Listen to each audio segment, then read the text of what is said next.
Hello everyone, good evening. Welcome to our channel All is Scholars. Today we will start a new chapter and our today's topic is geometry. We will start with geometry and आज geometry क्या है, एक unit है, ठीक है। इसके ऊपर हम लोग को बहुत सारी चीजें पढ़ना। ज्योमेट्री भी एक क्या है, एक वास्ट क्या है, वास्ट चैप्टर है, ठीक है। तो इसके ऊपर बहुत सारे चीज, ट्राइंगल हो गया, सर्कल्स हो गया, कंस्ट्रक्शन हो गया और हम लोग को ये लाइंस एंड एंगल्स हो गया, ठीक है। तो बहुत सारा चैप्टर्स पढ़ना है एक्चुअली। तो हम लोग क्या रखें, ये यूनिट क्या है, आज का हमारा ज्योमेट्री यूनिट है एंड इसका चैप्टर का नेम क्या है, इंट्रोडक्शन टू यूक्लिड्स ज्योमेट्री, ठीक है। एक्चुअली ये सबसे फर्स्ट आपका टॉपिक हो जाता है ज्योमेट्री में एंड ये थोड़ा सा टिपिकल भी लगता है स्टूडेंट को, आई डोंट नो व्हाई, जबकि यूक्लिड ज्योमेट्री काफ़ी इजी है, बहुत बहुत इजी है। एक्चुअली इसमें कुछ है ही नहीं, मतलब कि जो होता है ना, बोलते हैं कि इस चैप्टर में क्या है, वजन नहीं है ज़्यादा, ठीक है। तो हम लोग फिर भी हम लोग क्या करेंगे, इसको तो अच्छे से पढ़ेंगे और अगर कोई भी डाउट है आप लोगों को इस चैप्टर से रिगार्डिंग, तो बिल्कुल इस वीडियो में क्या हो जाएगा, आपका क्लियर हो जाएगा, ठीक है। तो सबसे पहला जो चैप्टर का नेम है वो क्या है, इंट्रोडक्शन टू यूक्लिड्स ज्योमेट्री। हम लोग के सिलेबस में भी सबसे पहला टॉपिक यही है, हम लोग को यूक्लिड ज्योमेट्री पढ़ना ही है। ज्योमेट्री मतलब ही होता है, ज्योमेट्री जो वर्ड है ना, अगर ज्योमेट्री पढ़े हैं दैट मीन्स यूक्लिड ज्योमेट्री के बारे में पता होगा ही होगा। तो ये हम लोग का आज फर्स्ट पार्ट है, तो विल स्टार्ट। सबसे पहले ज्योमेट्री क्या होता है ये जानना जरूरी है, क्योंकि विदाउट ये जाने कि ज्योमेट्री होता क्या है वी कांट प्रोसीड, ओके। तो ये वर्ड क्या है एक्चुअली, ज्योमेट्री, ये वर्ड आया कैसे, geometry. The word geometry is derived from two Greek words, दो ग्रीक वर्ड से मिलके बना है। नॉर्मली ये जो ज्योमेट्री वर्ड है ये दो क्या ग्रीक वर्ड से मिलके बना हुआ है, और वो दो ग्रीक वर्ड क्या है, पहला है जियो जो कि हम लोग ऑलरेडी जानते हैं एंड दूसरा क्या है, मैट्रॉन, ठीक है। दूसरा वर्ड क्या है, मैट्रॉन। ये दो वर्ड को मिला के क्या बना, हमारा ज्योमेट्री वर्ड बना है। तो ये जियो का मतलब क्या होता है, इस जियो का मतलब होता है अर्थ। इस जियो का मतलब क्या होता है, अर्थ यानी कि जो हम लोग जहाँ हम लोग रहते हैं, ठीक है, थर्ड प्लैनेट आपका सोलर सिस्टम का, तो वो क्या हो गया, अर्थ। तो जियो का मतलब क्या होता है, अर्थ, ओके। एंड मैट्रॉन का मतलब क्या होता है, मैट्रॉन का मतलब होता है टू मेजर, ठीक है। मैट्रॉन का मतलब क्या होता है, to measure. That means what, दोनों को अगर हम जोड़ दे तो क्या होगा, अर्थ को मेजर करना क्या कहलाता है, ज्योमेट्री।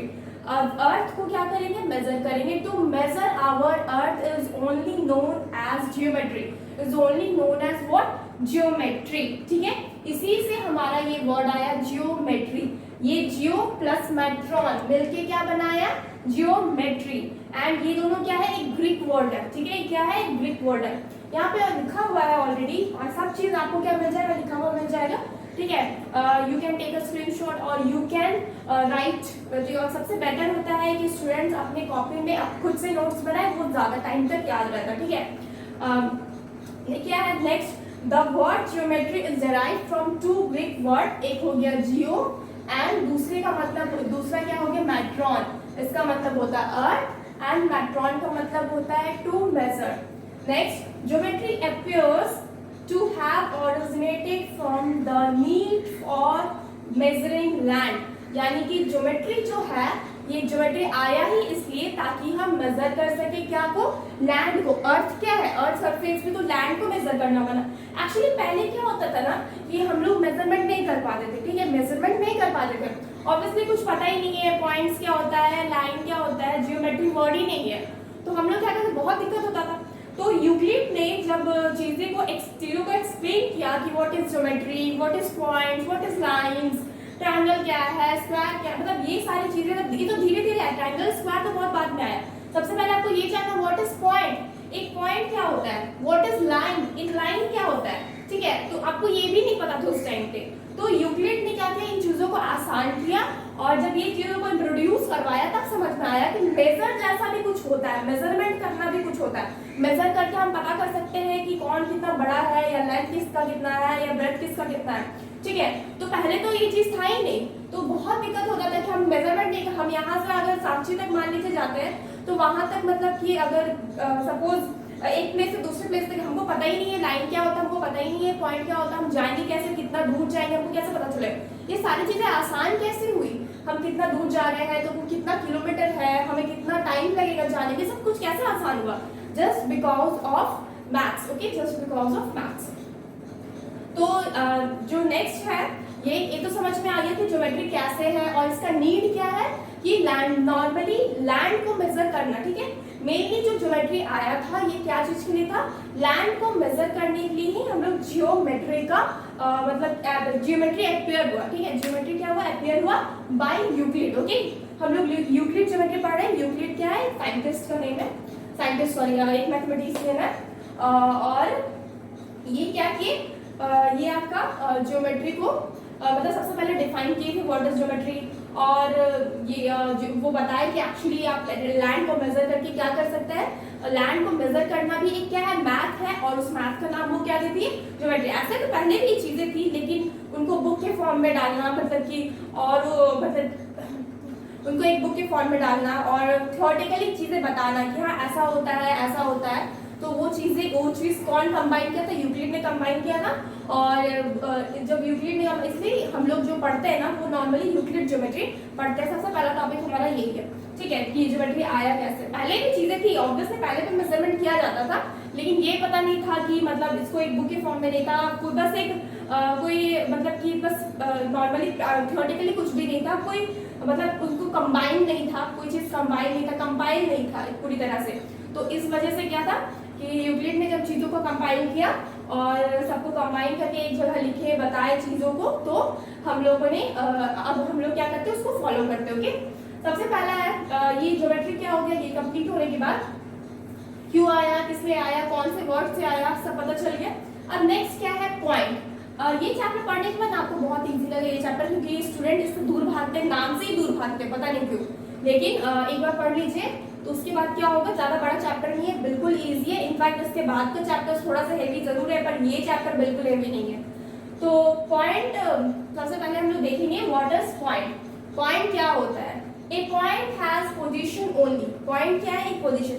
अब सबको पॉइंट मतलब तुरंत पता चल जाएगा क्या है, एक दिस इज द पॉइंट, ये आप सबको पता चल जाएगा, मतलब मेरे विदाउट एक्सप्लेन करने से पहले ही आपको पता होगा कि व्हाट इज पॉइंट। लेकिन एक्चुअली ये पॉइंट है क्या, पॉइंट का कोई लेंथ नहीं है, विड्थ नहीं है, कोई थिकनेस नहीं है, ये चीजें कौन बताया था, ये चीजें जब यूक्लिड ने बताया तो उसके बाद मतलब कि लोग मतलब क्या हुए, मतलब उन चीजों को फॉलो करने लगे, ठीक है।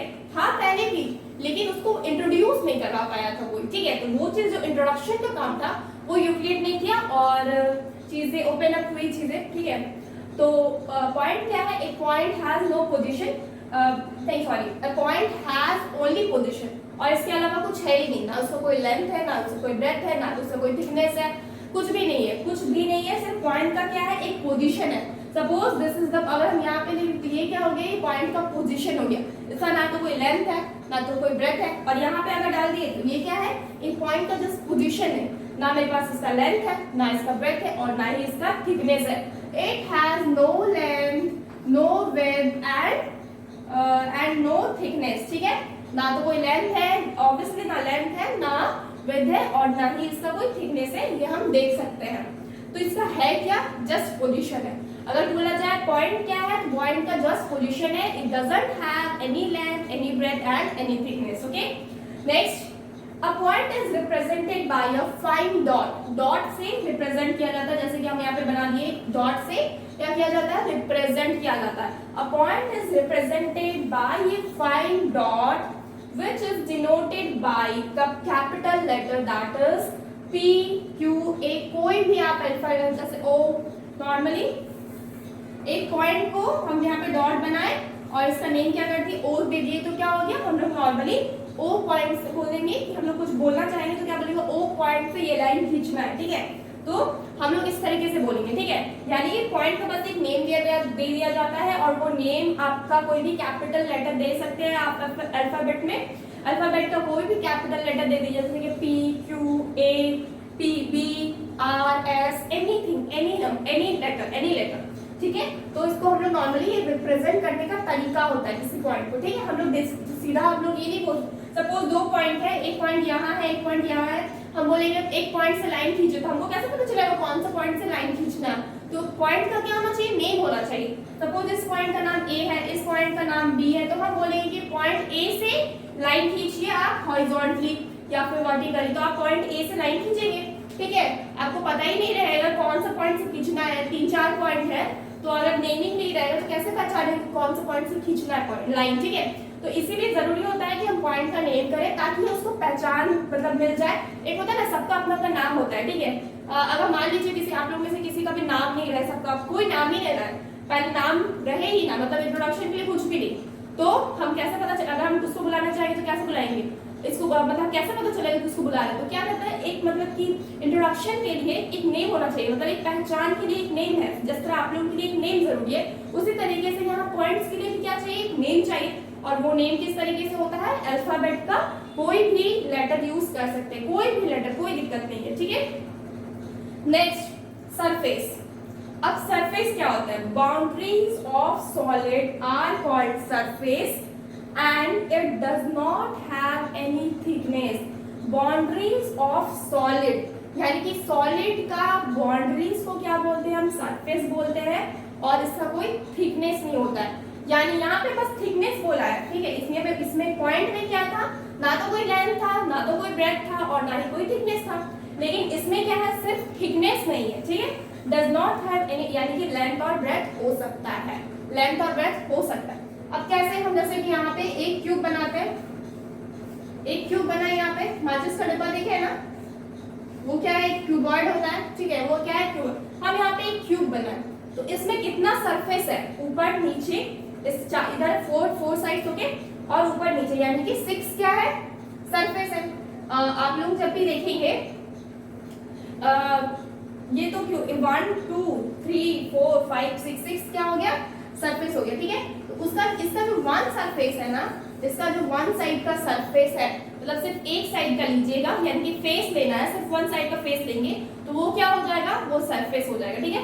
मान लीजिए ऊपर का लेते हैं, तो ये क्या है, ये क्या है, ये एक सरफेस है, क्या है, ऊपर का सिर्फ एक सरफेस है।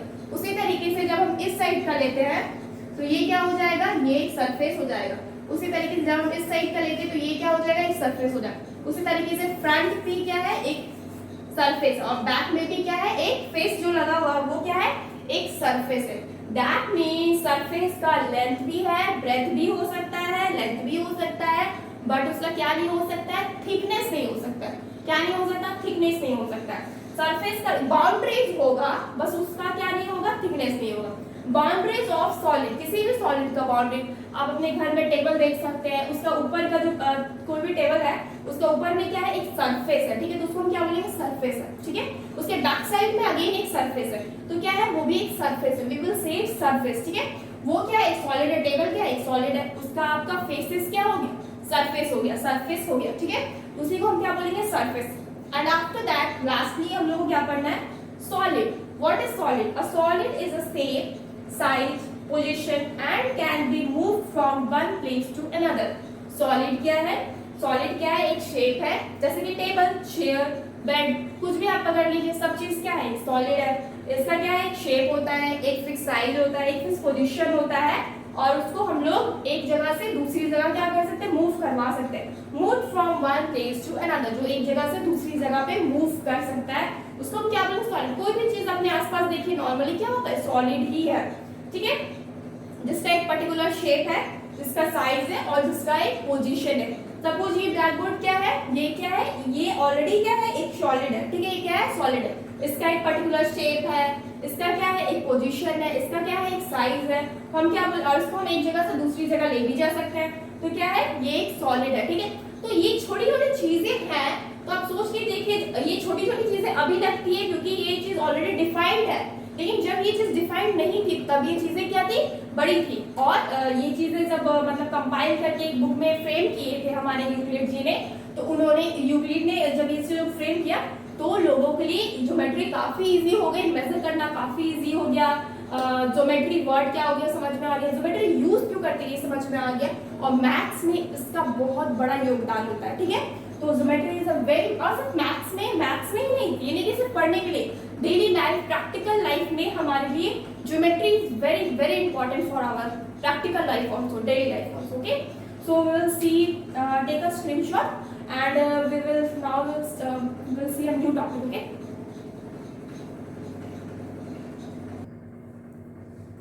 नेक्स्ट क्या है, अब यूक्लिड ने जब कुछ टर्म्स क्या किए, डिफाइन किए, बताए कि क्या है पॉइंट्स, क्या है सरफेस, क्या है सॉलिड, तो उन्होंने एक और चीज सोचा। वो क्या सोचे, एक और मतलब कुछ टर्म्स थी, उनमें से है जैसे कि एक्सॉम्स एंड पोस्टुलेट। ठीक है, ये आपका मोस्ट इंपॉर्टेंट है, ऑलरेडी मेंशन्ड है सिलेबस में।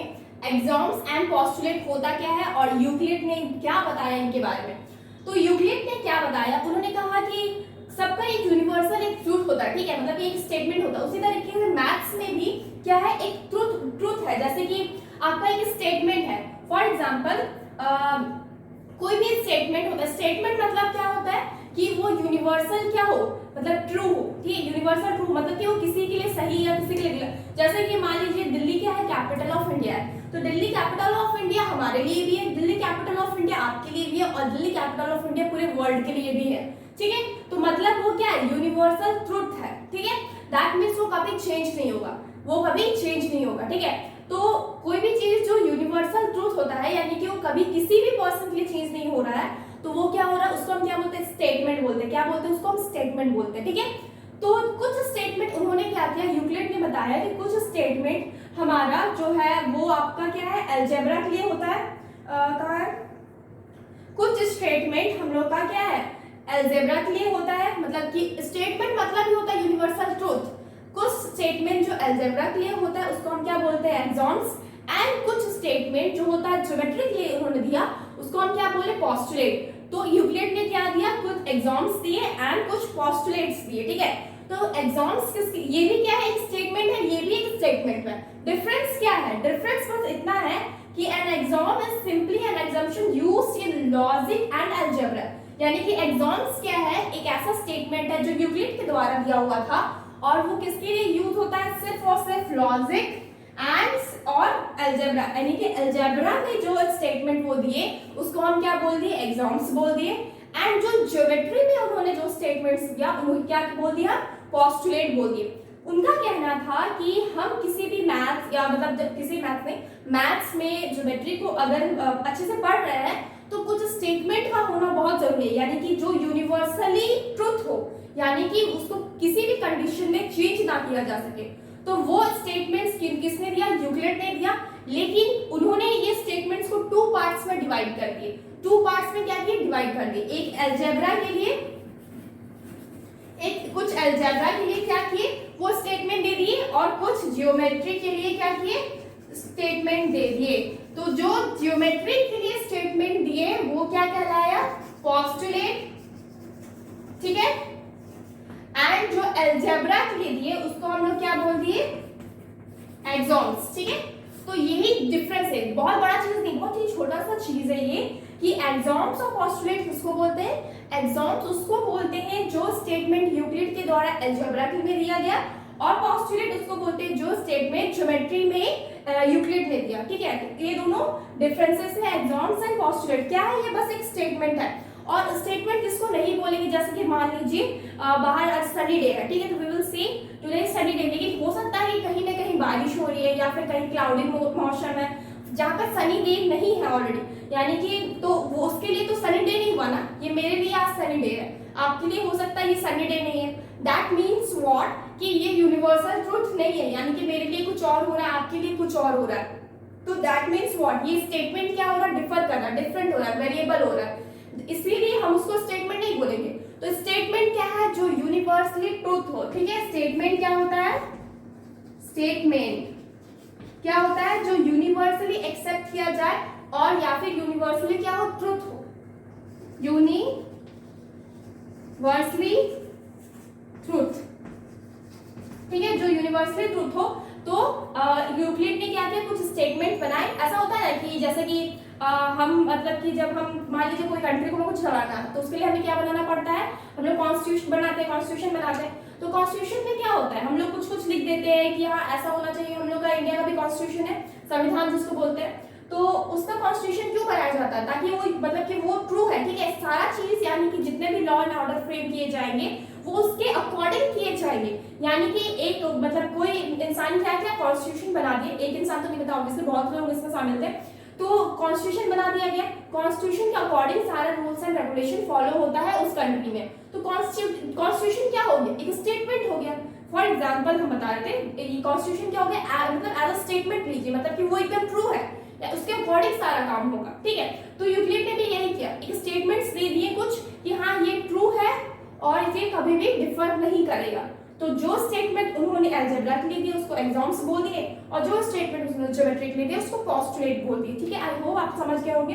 इसमें लिखा क्या है एक बार देख लेते हैं। In order to prove truths in mathematics, mathematics specially in geometry, specially geometry के लिए, कि जब हम प्रूफ करना चाहेंगे ट्रूथ को इन ज्योमेट्री, यानी कि ज्योमेट्री में जब हम मैथमेटिक्स के लिए ही ज्योमेट्री में Euclid assume certain properties, properties क्या किए, कुछ एज्यूम कर लिए, प्रॉपर्टीज क्या किए, एज्यूम कर लिए, प्रॉपर्टीज को ही यहाँ पे स्टेटमेंट बोलेंगे, एज बीइंग ट्रू, यानी कि वो हमेशा ट्रू होगा, ठीक है, विदाउट प्रूफ, और उसमें किसी भी प्रूफ की जरूरत नहीं है, ठीक है।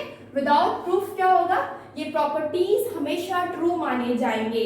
Euclid divided their assumption into two parts, दो पार्ट्स में क्या किया, एग्जम्पशन को डिवाइड किए, एक आपका एग्जॉम्स एंड दूसरा आपका पोस्टुलेट। एग्जॉम्स एंड पोस्टुलेट में इन स्टेटमेंट्स को क्या किया, यूक्लिड ने डिवाइड किया।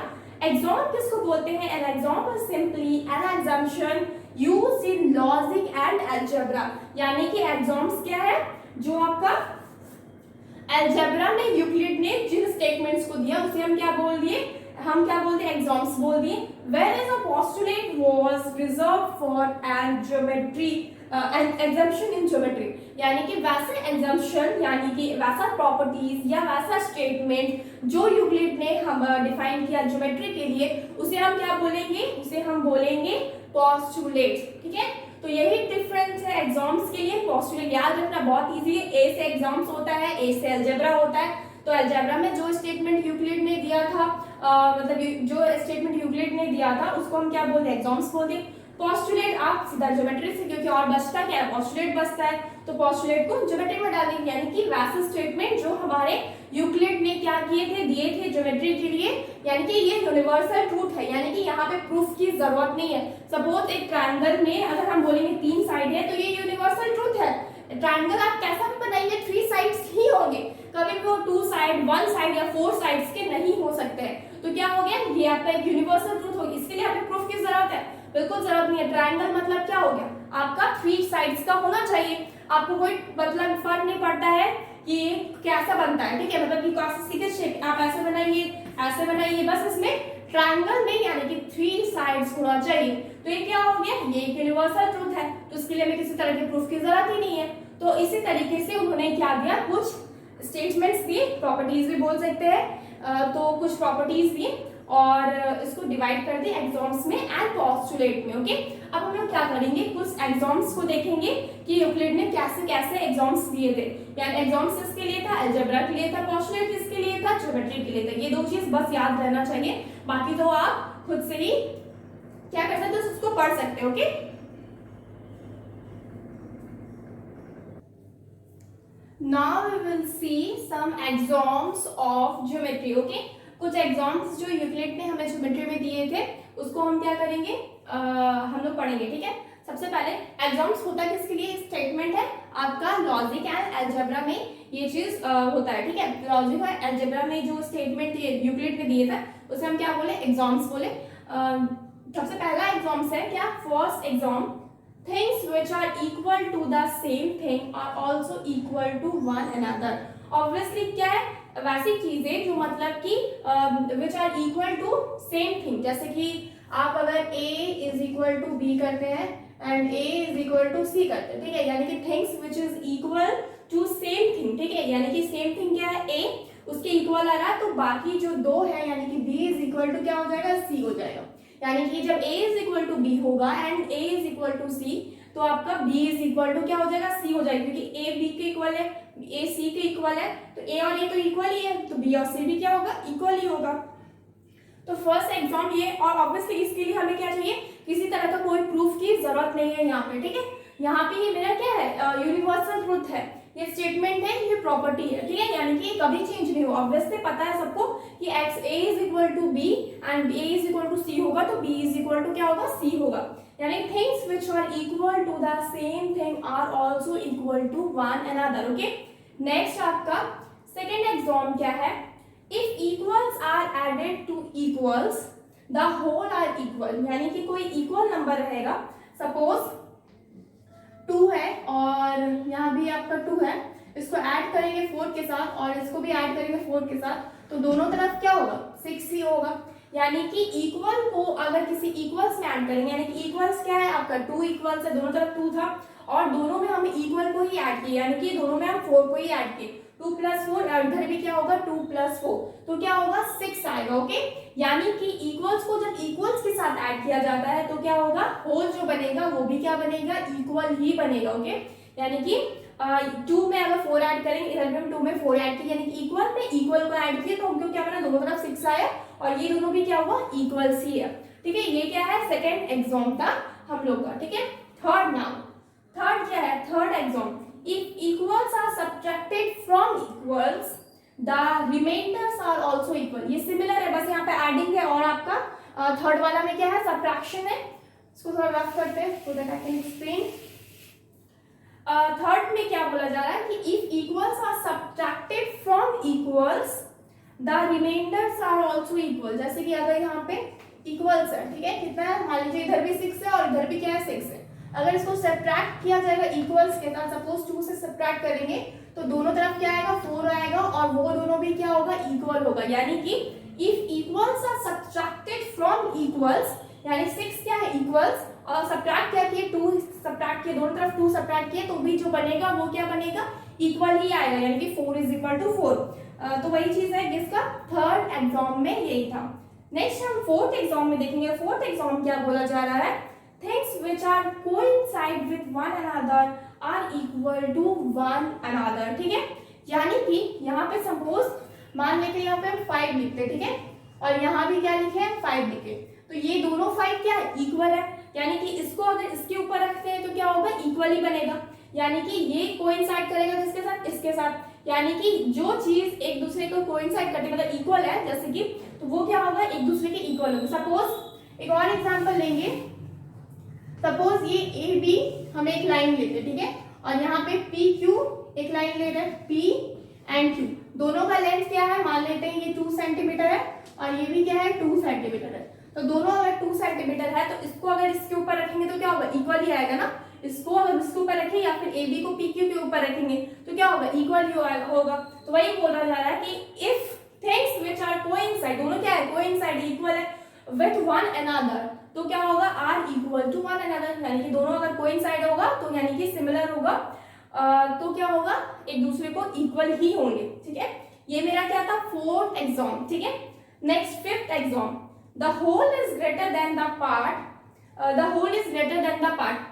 ऑब्वियसली होल क्या होगा, पार्ट से हमेशा क्या होगा, ज्यादा बड़ा होगा, होल क्या होगा, पार्ट से ज्यादा बड़ा होगा। फॉर एग्जाम्पल अगर हम यहाँ पे 1 लेते हैं, ठीक है, 1 ले लिए, ये क्या है, होल नंबर है, होल है, सपोज होल मान लेते, और इसका एक पार्ट ले लेते, सपोज हम पार्ट क्या हो सकता है, हाफ इसका पार्ट होगा, ठीक है, हाफ क्या एक पार्ट है, तो होल हमेशा क्या होगा, बड़ा होगा पार्ट से, इसके पार्ट से, होल क्या होगा, हमेशा उसके पार्ट से बड़ा होगा। ये क्या हो गया, 1 होल हो गया, इसका एक पार्ट ले लिए, पार्ट क्या है 1 डिवाइडेड बाय, पार्ट क्या होता है, उसका एक पार्ट, यानी कि उसे एक हिस्सा, एक उसका एक हिस्सा, ठीक है, 1 का ही एक हिस्सा हाफ ले लिए, तो होल क्या होगा, whole is always greater than half, whole is always greater than half. Okay, उसी तरीके से अगर आप देखे होंगे नॉर्मली, आप मान लीजिए कि ये क्या है, होल आपका वर्ल्ड है, ठीक है, होल क्या है, एक वर्ल्ड है, ठीक है, इसका एक पार्ट लेंगे, पार्ट क्या हो गया, इंडिया हो गया, पार्ट क्या हो गया, इंडिया हो गया, तो क्या होगा, वर्ल्ड जो है ये तो होल है, ये पार्ट है, ये क्या है, होल है, और ये क्या हो गया, एक पार्ट है, तो क्या होगा, होल हमेशा क्या होगा, greater than part, whole is always greater than part, whole क्या है, हमेशा बड़ा होगा पार्ट से, यानी कि वर्ल्ड क्या होगा, हमेशा बड़ा होगा, वर्ल्ड हमेशा बड़ा होगा किससे, इंडिया से। हमको पता है इंडिया क्या है, एक पार्ट है वर्ल्ड का, तो क्या होगा आपका, वर्ल्ड क्या होगा, हमेशा बड़ा होगा इंडिया से, यानी कि होल हमेशा बड़ा होगा पार्ट से। ओके, वही चीज था fifth, the whole is greater than the part, fifth आपका एग्जाम यही था। सिक्स्थ वन, तो सिक्स्थ वन में क्या बोला जा रहा है, sixth axiom, things which are double of same thing are equal to one another, यानी कि things which are double of same thing are equal to one another, यानी कि वैसे चीज जैसे कि ए, ये डबल होगा, ये मान लेते हैं 2x है, एंड बी भी क्या मान लेते हैं 2x है, तो ये आपका डबल है किससे, ठीक है, ए आपका 2x है, बी भी क्या है 2x है, तो ए क्या होगा, A is equal to B, A is equal to B, यानी कि things which are double of same thing are equal to one another, यानी कि डबल होगा सेम थिंग का, तो a is equal to 2x, b is equal to 2x, तो a is equal to क्या होगा, b ही होगा, ठीक है। तो ये क्या था आपका 6th एग्जाम था, ओके। अब हम क्या करेंगे, last and 7th one. 7th exam में क्या बोला जा रहा, things which are half of same thing are equal to one another, यानी कि थिंग्स जो आपका हाफ है, ये जस्ट इसके इसी की तरह है, आपका 6th एग्जाम की ही तरह है, बस क्या है 6th एग्जाम क्या है आपका डबल बोला गया है, और 7th एग्जाम में क्या है आपको हाफ बोला जा रहा है, यानी कि a is equal to half रहेगा जब x का, and b is equal to half रहेगा x का, तो हम क्या बोलेंगे a is equal to b। जिस तरीके से यहाँ पे आपका डबल था, उसी तरीके से यहाँ क्या होगा, हाफ होगा, तो a is equal to half of x and b is equal to half of x, then a is equal to b। वही बोला जा रहा, things which are half of same thing are equal to one another, एक दूसरे के क्या होंगे, equal होंगे, यानी कि a is equal to b।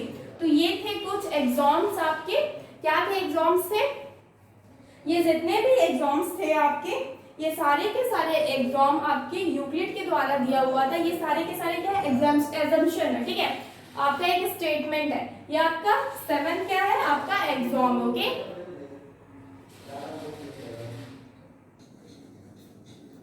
Next क्या है, अब हम लोग पोस्टुलेट्स देखेंगे, व्हाट इज पोस्टुलेट। तो वैसा स्टेटमेंट जो यूक्लिड ने ज्योमेट्री के लिए दिया था, यानी कि जो यूनिवर्सल ट्रूथ, जो प्रॉपर्टीज उसने ज्योमेट्री में दिए थे, ज्योमेट्री के लिए दिया था, तो वो क्या है कहलाता है हमारा postulate, it's called postulate, okay. तो फर्स्ट पोस्टुलेट क्या है, अ स्ट्रेट लाइन में be drawn from one point two another point, एक स्ट्रेट लाइन क्या है, एक पॉइंट से कोई भी दूसरे पॉइंट तक ज्वाइन हो सकता है, सपोज ये पॉइंट यहाँ है, एक पॉइंट यहाँ है, ये दोनों क्या कर सकते हैं, ज्वाइन हो सकते हैं, सपोज एक पॉइंट यहाँ है, एक पॉइंट यहाँ है, तो हम क्या कर सकते हैं, ये लाइन को यहाँ तक ड्रॉ कर सकते हैं, ठीक है, यानी कि कोई भी स्ट्रेट लाइन में can be drawn from one point two another point, ठीक है, किसी भी एक पॉइंट से किसी भी दूसरे पॉइंट तक हम एक स्ट्रेट लाइन को ड्रॉ कर सकते हैं, ये क्या कहलाता है, ये मेरा फर्स्ट पोस्टुलेट है, ठीक है, ये क्या है मेरा फर्स्ट पोस्टुलेट है, यानी कि फर्स्ट स्टेटमेंट है, ओके, जो मेरा पोस्टुलेट कहलाता है, क्योंकि ये ज्योमेट्री में दिया हुआ है, ओके। अब हम क्या देखेंगे, हमारा सेकंड पोस्टुलेट। सेकंड पोस्टुलेट क्या बोलता है, a terminated line can be produced indefinitely, indefinitely मतलब इनफिनाइटली, ठीक है, इंडेफिनेटली मतलब एक टर्मिनेटेड लाइन, यानी कि जो लाइन आपका इंक्रीज हो सकता है, टर्मिनेटेड लाइन मतलब जो लाइन आपका इंक्रीज कर सकता है, जो रुका हुआ नहीं है, ठीक है, तो उसको हम कितनी भी दूर तक क्या कर सकते हैं, खींच सकते हैं, यानी कि कितनी भी दूर तक प्रोड्यूस कर सकते हैं। सपोज एक लाइन यहाँ से लेकर यहाँ तक है, ठीक है, एक लाइन यहाँ से यहाँ तक है, ए बी, ये लाइन यहाँ से यहाँ तक है, और एक टर्मिनेटेड मतलब जो आपका रुका हुआ नहीं है, ठीक है, terminated line can B produce indefinitely, मतलब आप इनफिनाइटली क्या कर सकते हैं, इसको प्रोड्यूस कर सकते हैं, इनफिनाइटली क्या कर सकते हैं, प्रोड्यूस आगे तक ले जा सकते हैं, ओके। थर्ड पोस्टुलेट क्या है, थर्ड पोस्टुलेट है a circle can be drawn with any center any point, दो बार any हो गया है, any center any point, ठीक है, एक सर्किल क्या है, कोई भी आप क्या एक सेंटर आप कहाँ पे ड्रॉ कर सकते हैं, एक सर्किल आप कहाँ ड्रॉ कर सकते हैं, एक सर्किल आप कोई भी सेंटर में, कोई भी सेंटर्स को लेकर, यानी कि कोई भी पॉइंट, यानी कि कोई भी पॉइंट को लेकर के आप उसको सेंटर मान करके एक सर्किल को ड्रॉ कर सकते हो, ओके। सर्किल ड्रॉ करने के लिए, यानी कि इसको रफ करते होगे, सर्किल ड्रॉ करने के लिए हमें क्या चाहिए, हमें बस एक सेंटर चाहिए, यानी कि बस एक पॉइंट चाहिए, यानी कि एक बस डॉट चाहिए, और अब हम इसको अगर सेंटर मानेंगे तो क्या कर सकते हैं, हम इसके चारों तरफ क्या कर सकते हैं, सर्किल को ड्रॉ कर सकते हैं, यानी कि एक सर्किल को ड्रॉ करने के लिए हमें सिर्फ चाहिए क्या, एक पॉइंट चाहिए जिसको हम सेंटर मान लें, ठीक है।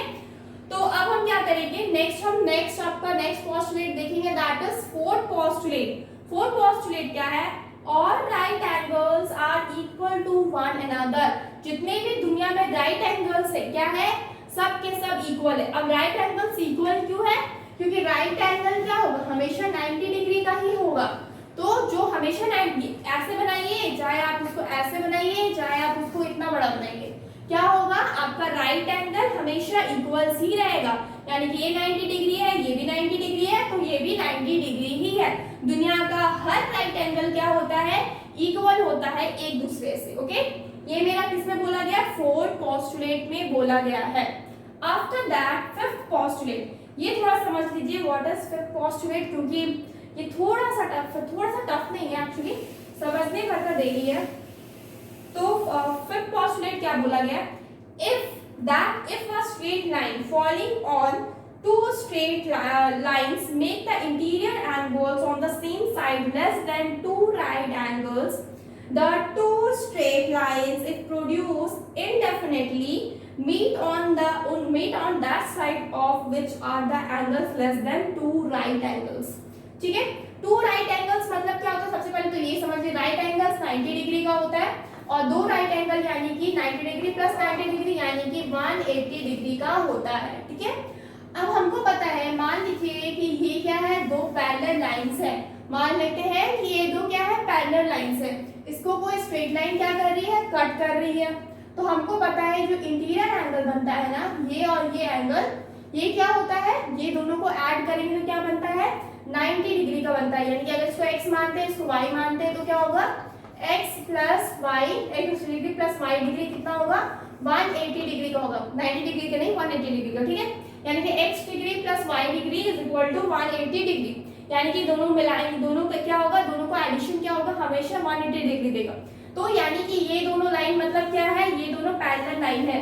इसका मतलब ये जो दोनों लाइन है, अगर मान लेते ये लाइन L है, ये मेरा M है, तो L और M क्या है, पैरेलल है। L और M क्या है, L is parallel to M। Okay, लेकिन अगर मान लेते हैं कि ये मेरा पैरेलल लाइन नहीं है, ठीक है, ये मेरा क्या है, एक पैरेलल लाइन नहीं है, बट पैरेलल जैसा दिख रहा है, पैरेलल लाइन, और इसको एक स्ट्रेट लाइन काट रही है, और ये जो एंगल बन रहा है यहाँ पे x और यहाँ पे जो एंगल बन रहा है y, ये दोनों का एडिशन क्या नहीं है, ये दोनों का जो एडिशन ये 180 डिग्री ना हो करके लेस देन 180 डिग्री है।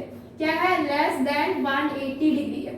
दैट मीन्स क्या, अब मेरा L और M क्या है, पैरेलल नहीं है। ठीक है, ये मेरा पैरेलल नहीं है। ठीक है, L और M क्या है, पैरेलल नहीं है। दैट मीन्स व्हाट, जब L और M पैरेलल नहीं हो रहा है, L और M लाइन पैरेलल नहीं हो रहा है, तभी मेरा मतलब अगर मेरा x प्लस वाई क्या है, लेस देन 180 डिग्री है, दैट मीन्स क्या, अगर ये पैरेलल नहीं है तो कहीं ना कहीं आगे जाके क्या करेगी, मीट करेगी, कहीं ना कहीं इनफिनाइट में जाके क्या करेगी, मीट करेगी, कहीं भी ना कहीं जाके क्या करेगी, मीट करेगी। अगर मेरा x एंगल और आपका y एंगल दोनों का एडिशन लेस देन 180 डिग्री होता है, दैट मीन्स ये जो मेरा L और M लाइन है, ये मेरा पैरेलल बिल्कुल नहीं है, क्योंकि जब पैरेलल होगा तो ये डेफिनेटली 180 डिग्री होगा। x और y दोनों मिला के एडिशन क्या होगा, 180 डिग्री होगा, यानी कि दोनों लाइन क्या पैरेलल है। लेकिन अगर ये 180 डिग्री नहीं है, ये लेस देन 180 डिग्री है, यानी कि x plus Y less than 180 degree, that means what, ये L और M कहीं ना कहीं जाके क्या करेंगे, मीट करेंगे। यानी कि L और M क्या है, पैरेलल नहीं है, ये दोनों आगे जाके कहीं ना कहीं इनफिनाइटली इनडेफिनेटली क्या करेंगे, मीट करेंगे। ठीक है, वही चीज ये क्या है, फिफ्थ पोस्टुलेट, यही चीज फिफ्थ पोस्टुलेट में बोला गया है, that if a straight line falling on two straight lines, ये दो स्ट्रेट लाइन है। ठीक है, L और M क्या है, दो स्ट्रेट लाइन है। अगर एक स्ट्रेट लाइन फॉल कर रहा है दो स्ट्रेट लाइन में, L और M क्या है, स्ट्रेट लाइन है, इस लाइन पे एक स्ट्रेट लाइन क्या कर रहा है, फॉल कर रहा है, यानी कि काट रहा है। तो that if a straight line falling on two straight line make the interior angles on the same side less than two right angles। अभी हम समझाएं, two right angles मतलब 180 डिग्री, 90 प्लस 90 180 डिग्री। ठीक है, तो यानी कि एक तरफ का जो इंटीरियर एंगल्स है वो दोनों का एडिशन क्या हो जा रहा है, लेस देन 180 डिग्री, यानी कि less than two right angles। The two straight lines if produced indefinitely और उसी तरीके से अगर फिर वही दो स्ट्रेट लाइन को अगर इंडेफिनेटली हम प्रोड्यूस करते जाए, यानी कि बढ़ाते जाए, इंक्रीज करते जाए, तो क्या होगा, produce indefinitely, meet on that side, ये मीट करेगा उसी साइड में, ठीक है, इसी साइड में क्या करेगा, मीट करेगा, meet on that side of which are the angles less than the two right angle, जिस तरफ आपका टू राइट एंगल से कम था, यानी कि ये दोनों का एडिशन जिस तरफ कम था उसी तरफ क्या करेगा, ये स्ट्रेट लाइन कहीं ना कहीं आगे जाके मीट करेगा, यानी कि मिलेगा, ठीक है, यानी कि काटेगा एक दूसरे को, मिलेगा, ठीक है, कहीं ना कहीं इनफिनाइट में जाके मीट करेगा, ठीक है। तो वही चीज बोला गया और यही मेरा क्या है, फिफ्थ पोस्टुलेट है, ठीक है। फिर एक बार फिर से रिपीट करते हैं, अगर दो स्ट्रेट लाइन को एक स्ट्रेट लाइन कट करती है और ये स्ट्रेट, इसका अंदर का जो आपका इंटीरियर, वन साइड का इंटीरियर एंगल्स है एक्स और वाई, ये दोनों का एडिशन अगर less than two right angles आ रहा है, यानी कि 180 डिग्री से लेस हो रहा है, तो ये जो दो लाइन है ये उसी साइड, जिस साइड आपका एडिशन आपका 180 डिग्री से कम हो रहा है, उसी साइड क्या करेगी, कहीं ना कहीं ये दो लाइन आगे जाके क्या करेगी, मीट करेगी, एक दूसरे को काटेगी, ठीक है। तो यही क्या है, आपका फिफ्थ पोस्टुलेट है, ओके, यही क्या है, फिफ्थ पोस्टुलेट है। तो फ्रेंड्स, ये पोस्टुलेट आपका यहीं पे खत्म होता है, सारे एग्जाम्स एंड पोस्टुलेट आप लोग आज ही कर दिए, ओके, और कोई एग्जाम्स और पोस्टुलेट नहीं है, ठीक है। तो फ्रेंड्स, आज के लिए इतना ही रखते हैं, okay. Tomorrow will continue this, ये चैप्टर ज्यादा बड़ा नहीं है, आई थिंक एक क्लास और लगेगा, ठीक है, एक चैप्टर छोटा सा चैप्टर है और उसमें थ्योरेटिकल पोर्शन ही ज्यादा है, ठीक है, प्रैक्टिकली वैसा कुछ है नहीं, ठीक, मतलब मैथमेटिकली ऐसा कुछ है नहीं और थ्योरेटिकल पोर्शन ही ज्यादा है, ठीक है। तो friends, please like this video and subscribe our channel, that is only scholars, and download our app, that is CSCS India.com. Please subscribe our channel, all these scholars, and download our app for more videos, okay. Thank you so much, goodbye and take care.